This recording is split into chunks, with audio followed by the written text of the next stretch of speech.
Rob, I know you've got Harlequins in there somewhere as well, but trilogy of games against Gloucester of increasing importance. Is that how you see them, that they will get more important as they go along? Yes and no. I mean, I think they're all going to be important for where we want to be at the end of the season.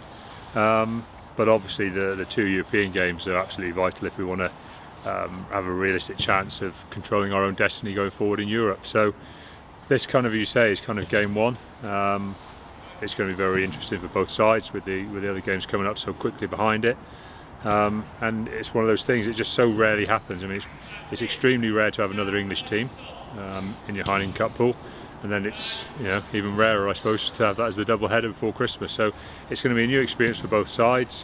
One we've got to look forward to, but one that will be fantastically challenging, and one that we've got to challenge ourselves and hope to come through with flying colours, because if we do, I think it will test our credentials on both fronts, whether we're really going to want to in the Premiership, and certainly whether we're really heading where we want to go in the Champions Cup, also in the Heineken Cup. Because it's sod's law, isn't it, that you get an English club and it happens to be one that's actually going really well at the moment. Well, but you're never going to get four clubs in the Heineken Cup. We're aware of that. That's why it's been such a good challenge for us, and why we've always relished being in it, and why we've fought so hard to get into it. Because actually, it's challenging yourself against the clubs that have been on form and are going well in their games across Europe. That really gives you the opportunity to take the next step up yourself. It's almost that challenge that forces you to look around and genuinely break down your own game and see where you can improve. So those parts of things I'm not concerned about. What I'm concerned about is how we can improve week by week, how we can obviously keep our players fit, how we've got to manage our international players returning in the next week or so. We've got some challenges that we've got to keep facing ourselves, and it'll be how we face our own challenges and deal with our own situation that will really determine how the next kind of 6 to 8 weeks go for us.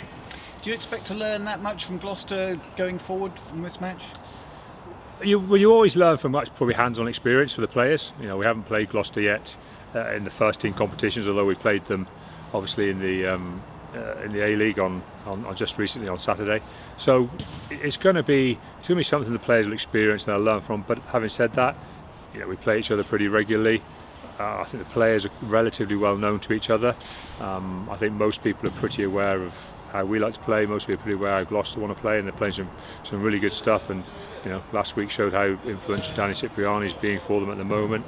There's lots of things that are going to be a challenge for us, but the guys have played against Danny Cipriani before for Wasps and for Sale, and they know some of his talents, and they know some of the ways that they need to try and pressure him. So there are a lot of questions out there that we've got to really try and face, but the most important one is as we always say to our lads, is the energy and the endeavour they bring to go out there and try and win the game.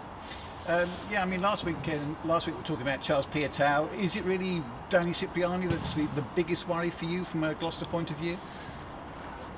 Well, yes and no. The worry from Danny is, yes, he's a good individual player, but also that he helps create a very good team challenge as well. Because I think it's very naive and unfair to say that Gloucester aren't a good side when he doesn't play, because they're still a very good side and they've won some good games when he doesn't play. So that part of it, I think, is a little bit too simple. I think actually what it does, it just creates a more rounded team for them. It's exactly the same for us. We would say the same. When all our halfbacks are fit, across the 80 minutes, you get a more fluid performance from the team. That's exactly how it should work. So I think it's a little bit more that we've got to be prepared to face challenges all over the field. And we've got to make sure that we we don't kind of rest on our laurels and not decide that there's going to be a threat coming at us from pretty much everywhere on the field. Final week before the international players return, will that be a relief for you? How's that been for you the last month? It's like anything. You're always pleased when you've got your strongest squad available. Obviously, there's going to be some management of how they come back into the side. We come out of this weekend into a short turnaround again. 2 short turnarounds in a row, from Sunday to this Saturday, then a Saturday to a Friday.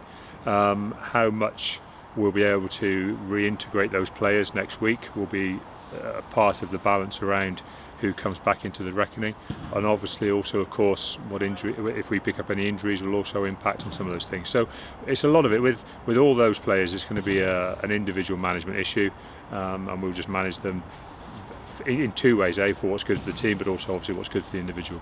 And 5 of them regularly involved for England. What's your assessment of how they've done? Well, I think it's been a very good autumn for England. You know, at this stage, they've lost one game by 1 point to the All Blacks.